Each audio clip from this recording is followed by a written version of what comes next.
అది పాపులను రక్షించుటకు క్రీస్తు యేసు ఈ లోకంలోకి వచ్చిన వాక్యము నమ్మదగినది, పూర్ణ అంగీకారములకు యోగ్యమునైనది. దేవుడు లోకమును ఎంతో ప్రేమించెను కాగా ఆయన తన అద్వితీయ కుమారునిగా పుట్టినవాని యందు విశ్వాసముంచు ప్రతివాడును నశింపక నిత్య జీవం పొందినట్లు ప్రభువైన యేసుక్రీస్తు వారిని మన కొరకు అనుగ్రహించెను. నేను చెప్పాను, నేనే మార్గమును, నేనే సత్యమును, నేనే జీవమునై ఉన్నాను.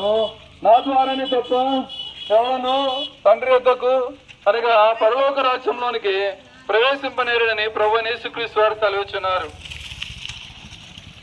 మన పాపమును మనం ఒప్పుకొనేడలా ఆయన నమ్మదగిన వాడును నీతిమంతుడు కనుక మన పాపములను క్షమించి సమస్త దుర్నీతి నుండి మనల్ని కడిగి పవిత్రులుగా చేయను. ప్రియమైనటువంటి మైలవరము గ్రామ ప్రజలకు ప్రభువైన యేసుక్రీస్తు నామమున వందనములు తెలియజేసుకుంటా ఉన్నాం. ఈ రీతిగా పాటలు పాడుకుంటూ ఏక సువార్త వాక్యాలు చెప్పుకుంటూ మీ దగ్గరకు వచ్చినటువంటి కారణం ఏంటి అని అంటే మేము యేసుక్రీస్తు ప్రభువాన్ని పరిచయం చేయాలనే ఉద్దేశంతో మీ వద్దకు వస్తున్న వారిగా ఉంటున్నాం. అంత దయచేసి యేసుక్రీస్తు ప్రభువారి గురించి ఆలోచించవలసిందిగా ప్రభు పేట మనం చేస్తా ఉన్నాం.